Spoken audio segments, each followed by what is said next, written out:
Hey everybody, and welcome to Don't Copy That Floppy. Unfortunately, on this week's episode, we had some technical difficulties, so we lost the very beginning of it, which was pretty much just us talking about two Kickstarter projects, Star Mazer and Strafe, and how they're not doing too well. But it's about to go cut back in with us talking about net neutrality stuff. So enjoy the rest of the show. Oh, we're back. I'm sorry we lost our broadcast a bit. Technical difficulties. So, yeah, Dan's computer totally froze up on us. Yeah, it just crapped out. So we were talking about net neutrality. Yes, we were. Hopefully you guys didn't lose too much of that. Before that, we were talking about Kickstarter stuff.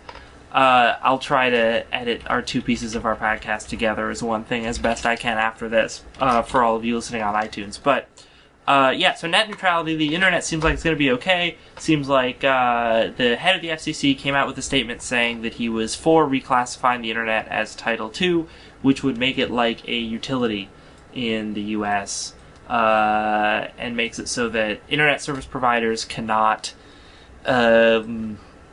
change prices for different speeds of internet or give preferential treatment to any different websites. Yep. The battle is not over for that. They haven't officially voted on it, but it's looking very good. Yeah.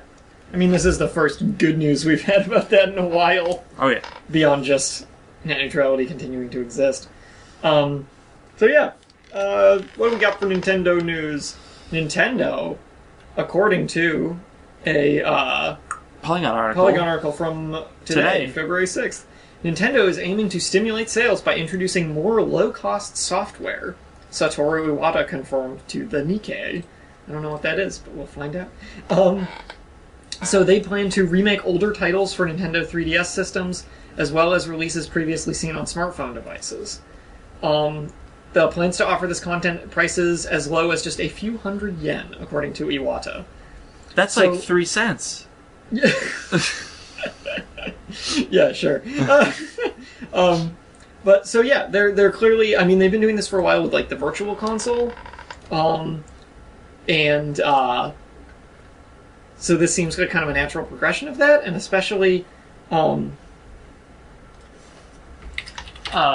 of our the people in our chat says that the Illuminati are probably behind our broadcast going down when we were talking about net neutrality. Or when you rebuilt your computer, your motherboard just wasn't as great as you thought it was. Oh, dude, don't even go there. Don't even talk to me about this motherboard breaking. So yeah, Nintendo has kind of been in dire financial straits for a while now. So, well, certainly with the Wii U underperforming, the Wii U and software things, like there's not a whole lot of software for the Wii U compared to some other stuff. So, this seems like a pretty decent move, because I don't think there's much cost to them. And it makes a lot of sense because one of the ways their company is still making money hand over fist is with handheld devices. Yes. They sell so many 3DSs. And the incredible. Virtual Console they've been doing already, where you can get old NES, Super Nintendo, TurboGrafx, Sega, all those games. So this is just going to like extend that onto the 3DS more. And they're going to get some smartphone device games on there as well, I believe, which in Japan are pretty big. Oh, okay. I mean, they are over here too, but Japan has a lot of smartphone games that are huge over there and haven't really made their way over here. I wonder if Kim Kardashian's game is big in Japan. We can only pray that it is. I know, right? So they released their third quarter financial results last month. Nintendo did. Revealing an operating loss of just over $15 million for the 9-month period ending December 31st. After dismal Wii U sales forced the company to slash its yearly forecast. They expect to lose 33.4 billion yen for the final quarter of the year. That's like $10. They're fine! With a total operating loss of 35 billion yen, which is $355 million. That can't be right. For 2013. No, I'm pretty sure that's right. I don't trust Polygon. They're not a reliable news source. What is this Kotaku BS? They don't know Japanese money. So, Good luck, Nintendo. You can do it. Nintendo, you're gonna be fine. Work that Monster Hunter money. You got such a good install base for those 3DSs. You gonna make lots of money. They sure do. Did you want to talk about the other Nintendo news we have before we move on to a different company? Where is the other Nintendo news? Where did I put it? I don't know. Was there other Nintendo news? Yeah. Which one? I gave you a video. Oh, that one! Yes! I watched the video, but I didn't leave it up on here. Okay, so this is sort of an update for a story we did last week. Yes. Now, last week we found out that Nintendo was doing a program where they partner with YouTubers. Yeah. And kind of like what Microsoft came out and did. Yeah. And said, like, you can use our stuff for videos. But Nintendo had a few more stipulations to it. And Nintendo's thing was more focused around money, whereas Microsoft was just like, you use our stuff, and you're not going to get sued. Just put copyrights on it. Nintendo was like, oh, you can use our stuff. As long as it's from this list. And like, we get a percentage of the money. It was a 30% cut, I believe. Or 40, depending on if it was like a channel or a single video. Of the ad revenue. Yeah. From all of it. A lot of people, YouTube people, got very mad about this. And we talked a lot about last week on how, like, if you're a big YouTuber, it actually hurts you more, but if you're a smaller YouTuber, it could actually be very advantageous to you. Yeah, depending. Yeah. It's up for debate on all sides, really. But one of the things I did not mention last week, because I did not see it in Nintendo's statement, and I was a dummy, because I should have seen it, because it would have affected what I thought about it, because I thought it was overall good. I didn't catch this either. Yeah. But when we watched that video, I was like, oh. Oh. So, apparently one of the other stipulations to this agreement that you make with Nintendo is that they have to okay the videos. It's not just that you can only do games from the list, but once you've done a game from the list, you send it to Nintendo, and they have someone look at it and then say, okay, cool, you can post it now. Which is annoying because it's like needless regulation stuff, on one hand. Also, on another hand, if you make something that speaks very negatively of a Nintendo title, Nintendo has the right to, through this agreement, can be like, oh, well, you didn't like that title, and it shows our company in a bad light, so we're just not going to let you post it. Yeah. Now, that has not happened yet, to our knowledge, but what has happened over the past week is all these people have signed up for the program and sent in all these videos for review, and Nintendo's like, too many videos, we didn't expect this many, we can't possibly, it'll take us like a week or more to process all of them. We had no idea people liked Nintendo games that much. We're just Nintendo. Who could have thought we were this popular? We specifically didn't put Super Smash on the list so this wouldn't happen. But no, this is horrible mismanagement by Nintendo. It's bad. I mean, there's more to it than just that. Excuse me, what was I going to say? And what I mean by there's more to it than just that, Nintendo has been mismanaging other things recently as well. The Wii U, Amiibos. Oh, we're going to talk about that later. We are going to talk about that later, so I'm just bringing it up now. A little teaser for you. Oi. What are you guys doing? So, in fact, we should just talk about that right now. Is there anything else you wanted to say about the YouTube stuff? The YouTube stuff? Not particularly. I mean, it's just that extra information makes it way shadier and not cool. So now I totally see more where PewDiePie was coming from last week. When he spoke out, one of the guys at Destructoid also wrote an article speaking out against it. Now we have these other people putting up their videos decrying it. Nintendo's got to change something or just get rid of the whole thing, I think.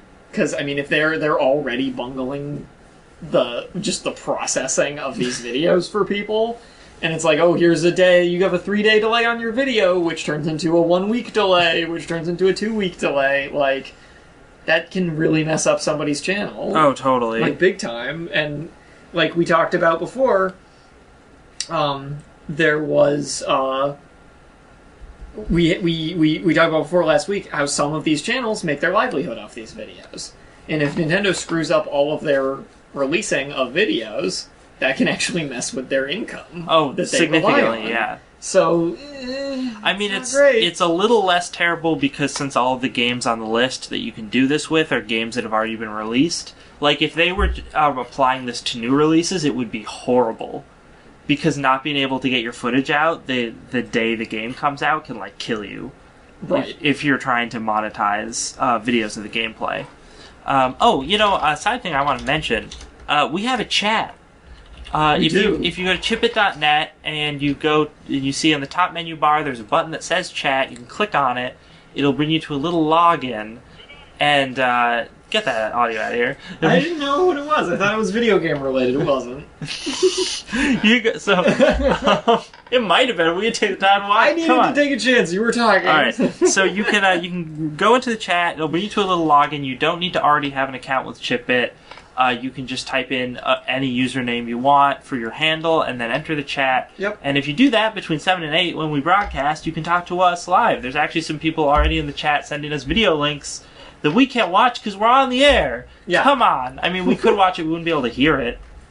So we'd miss half of the experience, arguably. Yeah. But next we want to talk about Amiibos. Amiibos and GameStop. And Nintendo. We talked about the GameStop exclusivity of the Shulk Amiibo some time ago.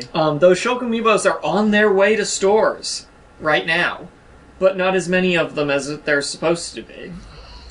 Pretty much every single GameStop in the country has been short-stocked on these Shulk Amiibos. Now, I recall that one of the articles we talked about the Shulk Amiibos with first, was citing a whistleblower, sort of, from GameStop corporate who was saying, we're going to short stock these on purpose so that we can drive up the price and then sell them later as exclusive, rare, pre-owned Shulk Amiibos. So as someone who used to work for GameStop, I believe that. I don't see that as being outside the realm of possibility. However, now, I can't even say with confidence that GameStop is just lying about this fact, because every single GameStop has been short-stocked on these, and not only are the Shulk Amiibos being short-stocked, all of the other ones are too. But it's not just GameStop. And it's not just GameStop either. It's also Target. I think they mentioned Best Buy. Toys R Us. Yep. Best Buy as well. Maybe Walmart. I don't remember if Walmart is in there. This is from a Destructoid article from, I think, a couple of days ago. Yeah, this is from today, actually. Oh, jeez. This is from just today, again.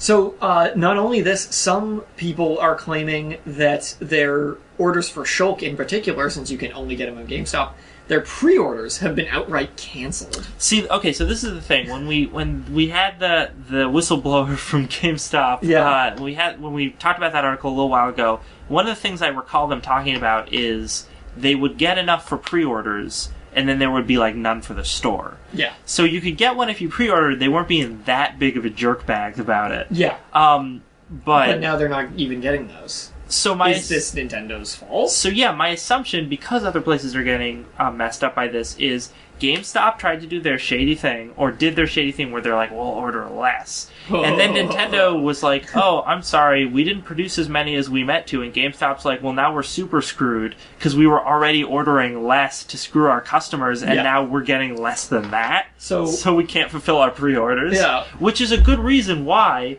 you shouldn't try and screw your customers that way, because if something messes up with your manufacturer and you get less, you just screw your customers real hard. Yeah.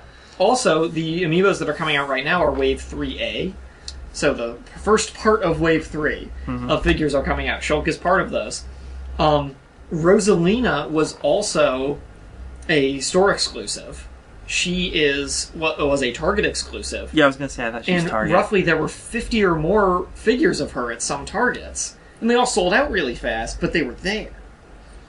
They didn't just not show up, which it seems to be the case with Shulk. So, like, people thought Rosalina was going to be fairly rare to her exclusivity, but now it was like Shulk's going to be even rarer, and on top of that, there's rumors right now that Target and Best Buy might not actually be getting any stock from Wave 3B. Which includes King. The only one they specifically say here is King DDD. Ah, okay. But the fact of the matter is that would make all of the ones from Wave 3B like even rarer than the ones that have already been, which is insane. So I'm wondering if this was someone at Nintendo read the thing that GameStop was doing about shorting so that they could drive up the price of the items. Maybe they were doing this to stop that. No, I think they were doing it because they were like, that is a good idea. Let's do that too. Okay, yeah, maybe. They also announced I forgot where the article I found on it was, but there's going to be new variants of amiibos as well. Oh. So now you can get Gold and Silver Mario. I think I'd prefer actually getting all the other characters. Yeah. Because it seems a little like, ooh, look, distract them from the bad numbers of figures we're sending out with Gold and Silver Marios. Like, because typically what you do when you do toy variants like that, it's Yeah. something you release after the fact, because you're Yes. like, oh, we have these extra toys, why don't we repaint them so we can spray sell paint that? them gold. Yeah, so we can sell that stock that we haven't sold yet. Yeah. So and call that's them collector's items. yeah. So we're gonna hopefully have more news on that as it's developing, because it's still Yeah. sort of in the midst of it right now. I'm really hoping that the reason for that is that, like, some manufacturing plant probably in China, where Nintendo Yeah. was making these, like, burnt down or something, and that's why they couldn't produce them all. I'm not saying I hope the workers got hurt. I'm just I was wondering. Look, all I'm saying is that I hope the factory burned down. That's all I'm saying. And then, because if it was something like that, then we can be like, Nintendo, we understand. But, I mean, people have been criticizing Nintendo for a while about their handling of these amiibo releases, and it's only getting worse. Yeah. Like, Nintendo's really beefing it lately. Yeah. Also, all of the Wave 4 Smash amiibos have been pushed back and become Wave 5 to make room for the Mario Party amiibo figures. Oh, yeah, I remember that. So a lot of the Smash ones are being pushed back even further in favor of these new Mario Party ones, including Toad! And it is also rumored that Toad is going to be short-stocked most places. Great. Because he's unique to that set. I mean, I would be... Like, if Shulk was short-stocked... Well, when Shulk is short-stocked, that I care because, like, I like that character. I think a lot of other people think that character's badass. He's fun. But if Toad is short-stocked, I'm like... But what about Captain Toad Treasure Tracker? There's functionality. And with that, let's talk about Xbox. Moving to an American company, Microsoft. In an article from Polygon on the 6th. Is this like the same thing that I found from somewhere else? I think so, yeah. Okay, yeah, I watched the video on this. I didn't read this article. Yeah. So Xbox did an announcement. Yeah, the Xbox One system is getting an update. A big ol' update. And they did a short video announcement for it a day ago.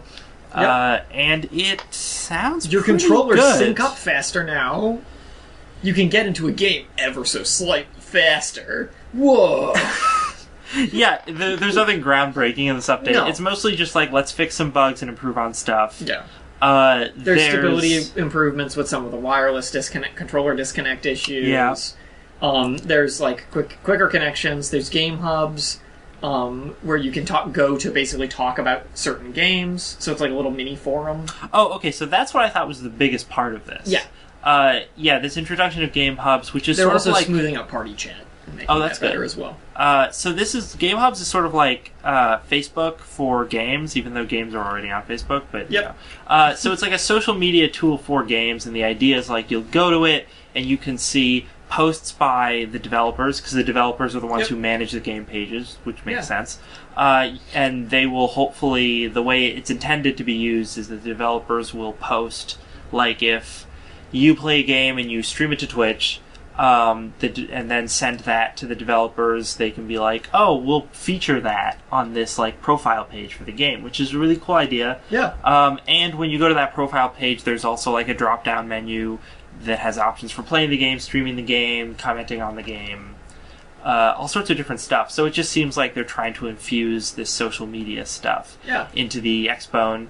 And because the game developers get to moderate the pages, you know that they just won't be trolled very hard, because the game developers can just highlight the stuff that isn't trolling. This all reminds me of the Miiverse, actually, on the Wii U. When you turn on your Wii U, you are on like a home screen, and your little Mii's in the middle, and there's all these other Mii's of other people around. And there's sections of it for a lot of popular games at the time. Like there's a Super Mario 3D World section, there's a Monster Hunter section, there's a Bayonetta 2 section, there's a Wonderful 101 section. And you can go, and everyone can kind of chat about the games and stuff. So the Wii U has sort of had something like this already. So it's cool to see, and I always thought it was kind of neat, because you just start up your game and you just see people talking about all the games they've been playing lately, and it just kind of gives this neat little community feeling. So it's a nice little improvement, like a nice little addition that maybe now Sony will grab onto that. Well, I mean, they had PlayStation Home, but not anymore, and it wasn't really good for anything. So yeah, a nice general stability update for the Xbone. There's some stuff about the TV functionality of it too, but one of the things I noticed in the live stream is they were like, at the very end of the live stream, they were like, oh yeah, and we have more TV features too. Okay, it's over. Hey, you can finally use the One Guide in the Netherlands. Oh yeah, that's another big thing, and this isn't a big deal for us in America, but for a lot of random other countries, specifically European countries, they were expanding the features that hadn't been available there in the past and are now. Why were those not available? Was it because I feel like those would be built into the system? I mean, I assume that it was more difficult for them to get it all running on launch, and they probably just deprioritized Europe because it's not as big a market. Yeah. Which is a bummer, but it's good they've got it working now, I guess. And these are secondary features, so it's not like integral parts of your gaming experience or anything. It's like additions to like the TV stuff. So let's move on to Sony. A Polygon article from the 4th. PlayStation 4 sales hit 6.4 million last quarter, which has helped boost Sony's game division. The PS4 accounted for the majority of their 7.5 million console sales last quarter. It's a positive financial impact, and the decrease in PlayStation 3 hardware and software sales had a negative financial impact.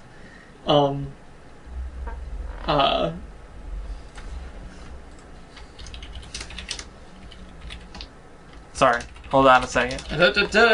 So, sales in Sony's earlier this week. However, this is another interesting thing I have a separate article about. In spite of all this, Sony Online Entertainment has announced that it has been sold to Columbus Nova, an investment firm. Is it an investment firm? I know it was sold to an investment firm. So now Sony Online Entertainment is an independent developer rebranded as the Daybreak Game Company. And where they will continue to work on games like DC Universe Online and EverQuest. And H1Z1. H1Z1. That's a zombie game, right? Sounds like a zombie It's gotta be. It's gotta be a zombie game. So this seemed like it was Sony sort of being like, this section of our company is underperforming, let's cut it. Yeah. Let's cut it off. Luckily their gaming division's looking a little better since the PS4's been stepping up its performance. Yep. And hopefully we'll continue to see that with the new titles coming out for it. So and this sort of speaks to what we've talked about with Sony for a while, actually, since our show started like a year ago. When you're a game company now, especially if you're Sony, you can have like amazing console sales and even pretty good game sales, and still be bleeding money for like your first year because there's so much money to develop these consoles. Yeah. So even though we see Sony making all these heaps of money, they've still got to like sell off stuff. We've talked about like the inflation of the AAA video game market. It's kind of the same thing where it's like you make Grand Theft Auto 5 for $250 million, whereas then you go and you make Star Mazer for $160,000. Like, and it used to be back in the day that most games were developed by these tiny teams of people for not very much money.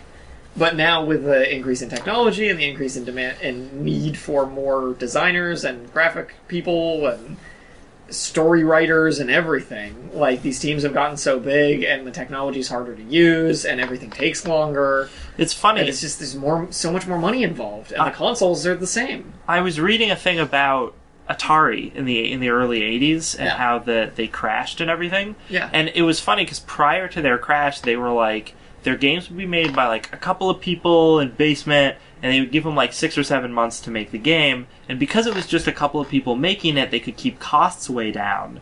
And then the games would sell really well, so they would make a ton of profit. And this all went really well for them until they wanted to make the E.T. tie-in, the infamous E.T. tie-in. Oh. And they had one guy make it, but they gave him 5 weeks to make it. Yep. And that's why it was so and bad. That sure seems like a game made in 5 weeks. And it like tanked the company because it sold so poorly. Yeah. So it's funny that in the early 80s there was this very clear example of how when you take games and you rush them out the door, they don't sell well and you hurt your company, and yet that's just what people do today. Yep.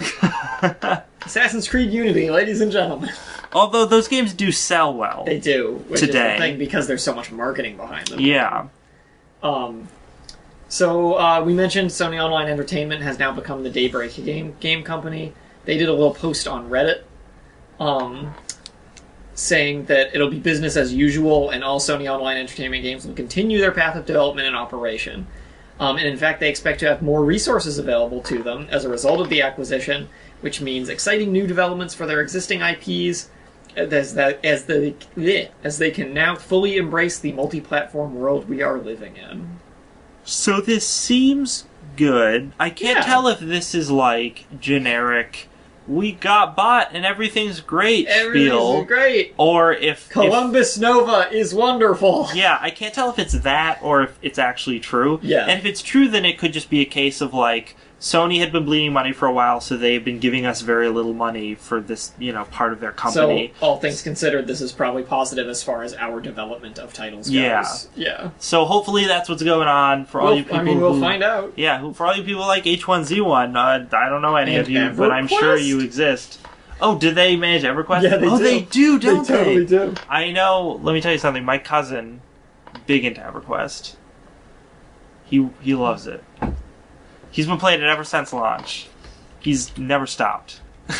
Also, some of my friends from college got really into it for like a year. They would like set up additional monitors because they play like multiple characters at once. I don't know how people enjoy doing that, but they love it.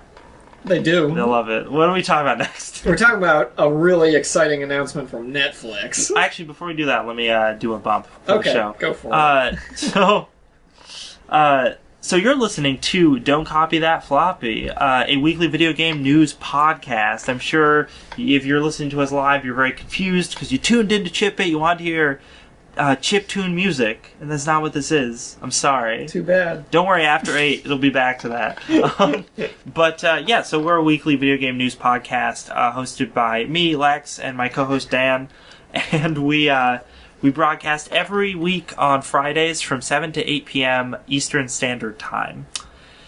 You can find us on Facebook, you can find us on Steam, you can find us on iTunes, you can find us on YouTube, you can find us on Twitter. It's great. We got all the social media. Please like and subscribe to all those things. We would greatly appreciate it.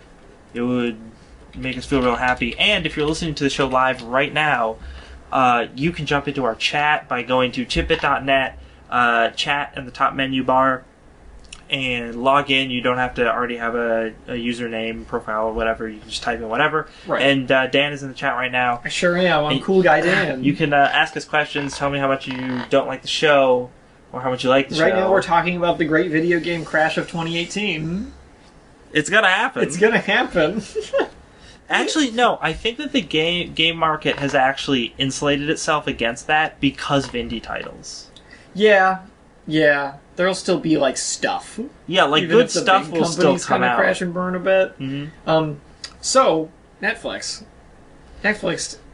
announced that they are in the early stages of developing a live-action series based on The Legend of Zelda. Oh no! Oh no! Oh, but I can do you one better because they described it as a Game of Thrones for a family audience. Oh no!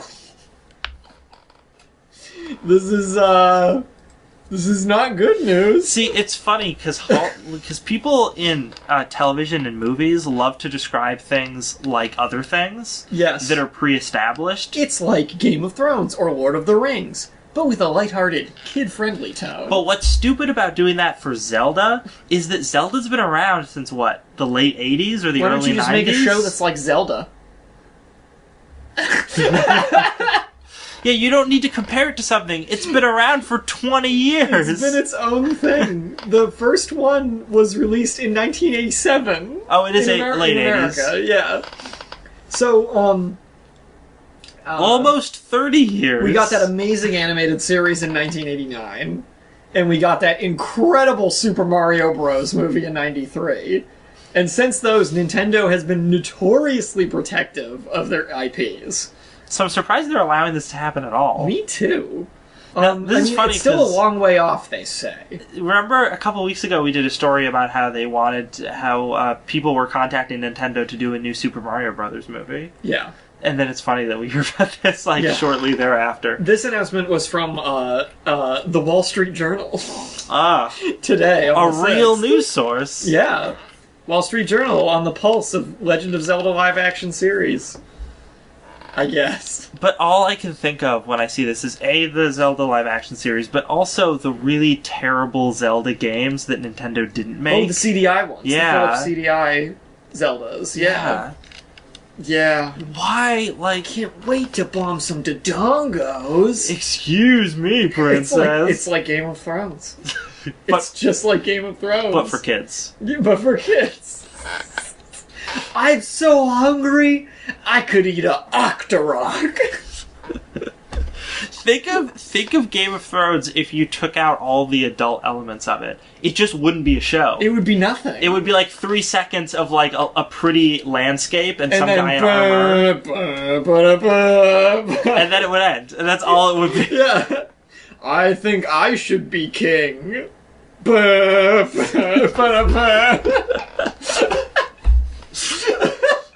What happened to Ned Stark? I don't know. We can't show it on TV. The mountain's a meanie. Oh no. Oh no. Oh, good news. Good news. Really good news. Really super cool news, actually. Anybody heard of a little game series called Persona? No. You might have heard about it. It's kind of popular. Persona 3 and 4 really pretty popular games. Is that from Japan? It might. I think so. Is that a dating sim, Dan? A little bit, actually. The only dating sim I play is Harufu Boyfriend. It's the only one I'll play. There's a little bit of dating sim in these games. There's a little bit of it in there. But for a very long time now, there's been talks of Persona 5. We all knew it was coming. They kept teasing us with little things. There was a little teaser that showed us nothing last year. We just now, yesterday on February 5th, got an actual full trailer for Persona 5, and it looks real good. So, this game, coming hot on the heels, or I guess kind of lukewarm on the heels since it's been so long, from 3 and 4's popularity, a lot of people, myself included, were a little bit skeptical as to how Atlas Games would follow up the immense success of 4. Yeah. Especially. How are they going to make a game with the same feel and keep it fresh? How are they going to even just, write a better game and better characters than Persona 4, or at least as good? Because so many people have got so attached to the cast of Persona 4, and just that world that it made, that following that up's not easy. This trailer gives me a lot of optimism, though. It seems like they're taking the game in a very different direction.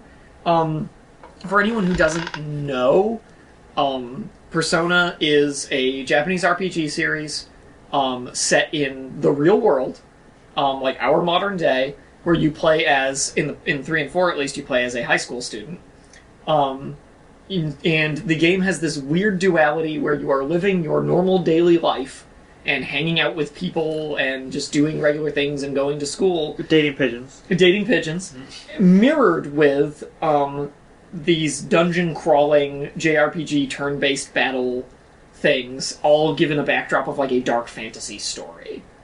They're very cool games. They're very unique games. They have a very interesting musical and visual style that they've kind of forged for themselves, and 5 seems no different. What they're mixing it up, things they're mixing it up with here, though, are that Persona 5 is going to be set in the middle of a big city, in the middle of Tokyo, in fact, which is not the case for 3 and 4, and it is being set in a high school still, but it is a high school for juvenile delinquents. It's not just going to be regular kids here. These are kids who do bad things. And they've said that the big thing they want to go for, because in 3 and 4 you were playing as these kind of noble characters who are doing very heroic things, they want this one to be much more of a gray area, to the point that they want the characters and cast to be a bit more rough around the edges, and not necessarily quite as do-goody. So they stated that the goal in this game is not going to be saving the world, or something to that effect. It's going to be a much more personal and potentially selfish goal, I guess, which is interesting to think about. It puts a very different spin on the series. Because, I mean, Persona 4 was basically just Scooby-Doo. It was a big, goofy mystery story, with its dark patches, but overall it's very lighthearted, and all the main characters are very nice people. This game seems like it might not be so much that anymore. But I'm curious to see what it becomes, because it looks very interesting, and it looks like they've added a lot more depth to just the real-world scenarios in it as well. If you watch the trailer, there's a lot more stuff going on, beyond you just walking around these pre-rendered areas. So yeah, the Persona spirit looks to be intact, and I'm super excited to see more of it. I'm hoping they show more at E3 this year, now that they've finally done the big reveal with this trailer. Yeah. Anybody who's interested in that, check out that trailer if you haven't already. And go ahead and check out Persona 4 Dancing All Night while you're at it. Dancing all night. Dancing all night. That game's trailer has the best announcer I've ever heard. Like, I'll show you after the show. Okay. Like, it's amazing. It's the worst. Do you have this article somewhere up, right? Oh, I didn't pull it up, but yes, I want to talk about that. Because yeah. We should do that right now, before we get into other game stuff. Because I know it's running a little low on time. Yeah, and I definitely want to touch on that, actually. So why don't you lead us into this? All right, so in an article published on Polygon on February 3rd, yep, we learned that the Philippines are not such a welcoming place. So this article is entitled, League of Legends Competition Places Discriminatory Limit on LGBTQ Players. This is the weirdest thing. It's mean and it's weird. It's super weird. It's real weird. So they basically, they're having this big League of Legends competition. In Garina, Philippines? Or no, I'm sorry, that's esports league, Garina. Garina, yeah. I can't pronounce things. So they're doing this big thing, but they're limiting the total number of lesbian, gay, transgender, bisexual players who are going to be allowed in the tournament. Why? It's For okay. what purpose? It's okay. Is this? Can I read you these rules because they're baffling? Go ahead. Go right ahead. All right. There are two rules. I'm gonna read you the first one. Rule 1: each team will be allowed a maximum of one gay/transgendered woman for the entirety of the tournament day. Oh my god! Therefore, teams cannot do the following. Team A's first game will be 4 female players and 1 gay. Then, on Team A's second game, there will be 4 female members and replaced with another gay or transgender member. So you can't have benched transgender people. No. You gotta have one for the day and stick to them. This is... Oh my god, this is so bizarre. And doesn't make any sense on so many levels. Are LGBTQ people just, like, godly at League of Legends? Well, and they're trying to thin out the competition? Well, here's another quote. For any competitions, we seriously look at ensuring there's a fair, level playing field for all participants. Okay, I'm with you so far. Uh-huh. And there are arguments and concerns from other participants who dispute that lesbian, gay, transgendered women members may probably have some unfair advantage. So what I'm getting from this is a bunch of people who play in the tournaments are bigoted in some way. And we're like, we don't like these different people because they have an unfair advantage. And I get that as the event organizer, you could say... man, you can't play League of Legends when there's boobies to look at. Right? Am I right?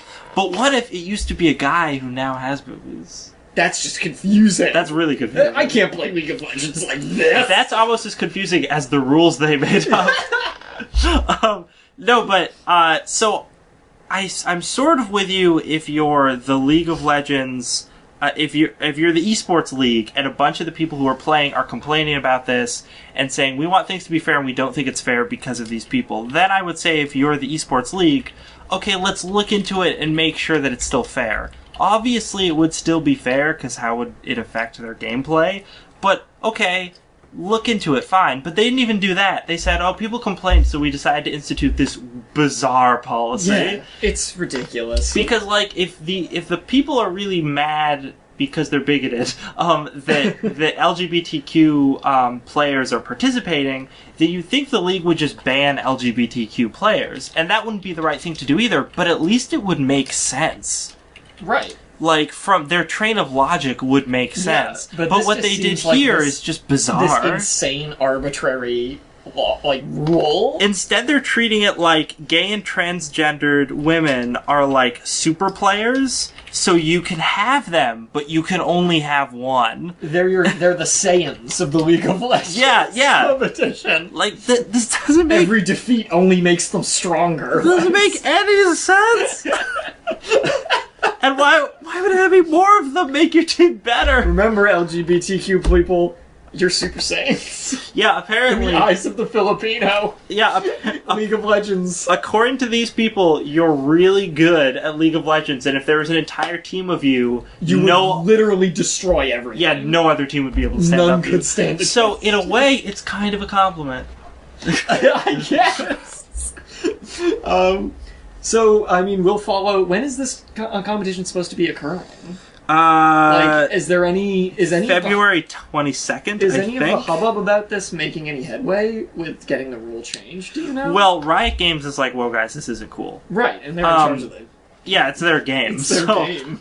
So they're definitely in talks with the esports league, trying to be like, okay, like, we understand that you're in another country and we don't have jurisdiction, but you really should rethink this because it's super not cool. So they're still talking about it, and hopefully it will be resolved okay. So this is kind of like, we actually did a story similar to this a few months back, I believe, in which Korean esports league. We did. I was going to bring that up too. Yeah, was making separate divisions for men and women, but then the women didn't get to play because there were too few of them to make a full division. Yeah. So they just all got excluded from certain games. Which is like, why? Yeah, because and that esports league got put under a lot of pressure, and they changed their stance because obviously your gender and sexual orientation have nothing to do with how good you are in a computer game. Obviously. Like, come on, people. So you think that because... If you're good enough to be in a tournament for League of Legends, you're good enough to be in a tournament for League of Legends. Yeah. Like, that's it. Like, I get that, at least with the last story, with the story that I'm referring to from a couple months back from Korea, the mentality of the league made sense in that a lot of sports that are physical sports will split different divisions for men and women because physically men and women are fairly different. Yeah. But when it's a video game, it doesn't matter, and it just seems like they were doing that because that's what traditional sports leagues do. Right. And they were trying to be like a traditional sports league. But then this one doesn't make any sense because they're still allowing them. You just only got one. Whoa. You're a lesbian? You gotta go to the Superhuman League? Like, what? So, moving on, since we're running out of time here. We are running out of time. That is absolutely insane, and I hope we have some articles to follow up on that in the next few weeks. Like, I hope there's more comes of that. If you're interested in Xenoblade Chronicles X, there's a big old Japanese language 24-minute live stream showcasing some of the creatures that you'll meet and the world you'll be exploring and how the exploration's going to work and just how everything in that game's going to be. That Xenoblade Chronicles X due out on the Wii U at the end of April this year in Japan. At some point after that everywhere else. But if you've been curious about this game and want to see a nice big chunk of info about it, even if you don't speak Japanese, this shows a lot of cool stuff. So check that out. Dark Souls 2, Scholar of the First Sin, which is the remaster of Dark Souls 2 coming out on Xbox One and PS4 on April 7th this year, has apparently been changed way more than we were initially led to believe, to the point that the game has been made harder overall. Enemy placements have been changed in every area. New puzzles and things have been added to places. Boss fights have been tweaked up. So this looks to be more than just a prettier remaster of the game. So originally we thought this was just going to be like... graphics boosted re-release of the HD game. stuff. But apparently there's going to be quite a lot more to it than that. And it's going to include the DLC packs as well. So something to keep an eye on. I will say if you wanted to play this on your PS3, Xbox One, or PC, you will not see any of the graphical improvements at all. Oh. They confirmed. The graphical improvements are exclusive to the PS4 and Xbox One versions, but they are very significant. Alright. This article, I'm taking this from us on Destructoid from yesterday the 5th, and this is from a hands-on that this this journalist did with the game. Why they gotta treat the PC Master Race like this? I don't know. The guy who wrote this seems to think that will be overcome with mods not long after the game's release, and it probably will, but if you're on PS3 and 360, you're out of luck. The game also runs at a silky smooth 60 frames per second now, so that's nice too. How about Sonic the Hedgehog? How about not? We got a couple more minutes. I'm talking about Sonic the Hedgehog. Oh, God. Hey, you guys, I know you loved Sonic Boom. I'm just not participating in this. Anyone in the chat? Sonic Boom? Anyone? Crickets. Well, their new Sonic the Hedgehog game is going to be on Android and iOS this spring. Finally, Sonic found his way to where he belongs. The pile of garbage that is iOS games. Hey man, take that back. Kim Kardashian's Hollywood is on there. This is going to be a game called Sonic Runners. It's a free-to-play mobile game. It'll be a 2D side-scrolling runner with stages that can be played in a minute or two. Oh, so maybe it's, the kind of game a Sonic game should be. Who knows? Yeah, like the original Sonic games basically work really well as handheld games in today's market. Yeah. So if they just maybe this is actually going to be a decent Sonic game. It was funny, last time we were talking about Sega doing stupid stuff, one of the things I had said... The last time we talked about it was like 3 weeks ago. It was not long ago. No. I had said, why don't they just port the first couple of Sonic games to iOS? And that would be great. And that's not exactly what this is, but that's kind of what this is. Yeah. I mean, they might make them to be very different, but if they do, they're just shooting themselves in the foot. Our last piece of news this week is actually kind of somber. But I think we should make mention of it. Oh, we should, yes. A post, was this a post from... This post was from 4 days ago. On Rooster Teeth. On Rooster Teeth's forums. Rooster Teeth being the guys behind Red vs. Blue, and numerous other video game-related productions.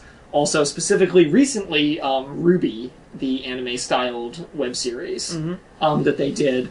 A member of them...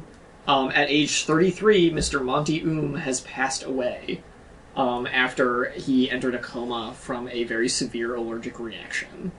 Was it allergic reaction during surgery? During a simple medical procedure. So he just recently passed away. Monty was actually the guy completely behind Ruby. That was really his brainchild.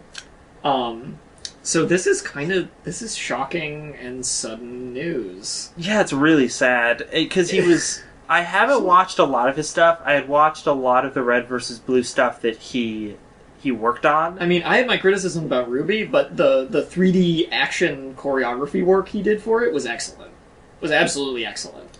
And all the work he did with them on Red vs. Blue was great as well. This guy was really good at what he did. So it's really, really a shame. Especially for Rooster Teeth to lose him as well, because they lost a friend and longtime talented coworker and everything. I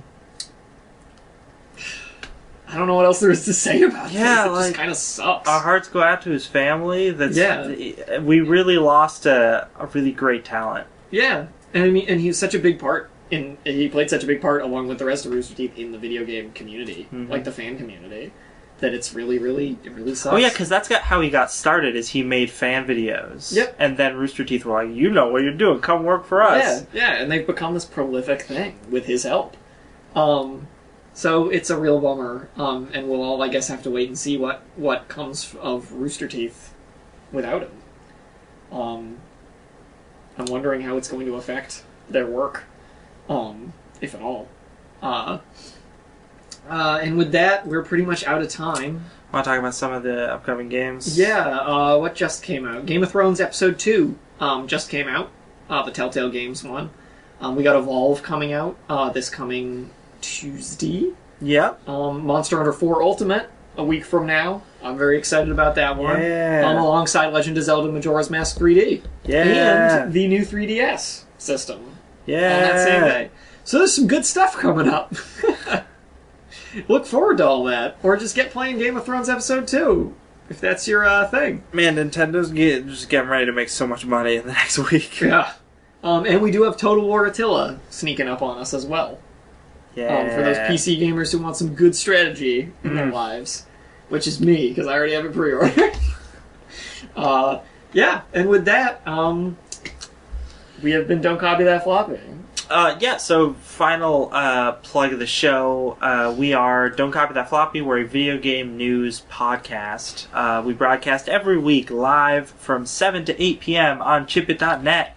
And we can be found on social media, all sorts of social media. We got Facebook, we got Twitter, we got Steam group, we got iTunes, we got YouTube. You can follow us, like us on all those things. We greatly appreciate it. If you want to listen to the show, past episodes, we have an archive on the Chipbit site. We also have, obviously, the YouTube archive, so you can listen to the older episodes that way if you want. And we're starting to archive on YouTube, so if you want to listen to older archived episodes there, you can do that. Yes, indeed. And we're going to be doing some short-form stuff on YouTube very soon. Yes. What else? Chipit is the website, which we are forever thankful to for letting us do our show on there. Thank you. Especially James. Yeah, that guy. The website is being revamped a little bit. It's going to be way cooler. Yep. There's going to be download buttons for the podcast. So exciting. It'll be way easier to download our archived episodes. And I think earlier today, he just added like a ton of music to the site. So there's all sorts of new stuff on there, and there's a couple of different shows and more shows starting up soon. There's like a Nintendo themed monthly show that's going to be starting up soon. There's a show about end of the world scenarios from games and what you would do if you found yourself in those scenarios. The show is called Game Over. It looks great. That's starting up soon. And there's, what's it called? I'm totally blanking on the other one that's running that's like a top list of new chiptune music. But I don't know, check out chipit.net. You can find all the shows on there. All the info will be up there. And we will be on there every Friday from 7 to 8. Yeah. Unless otherwise noted. Follow us on Facebook to find out if we're going to be broadcasting or not. Oh, no. We try, we do it as much as we can. But with that, I guess there's just one last thing you need to remember. As always, Don't copy that floppy.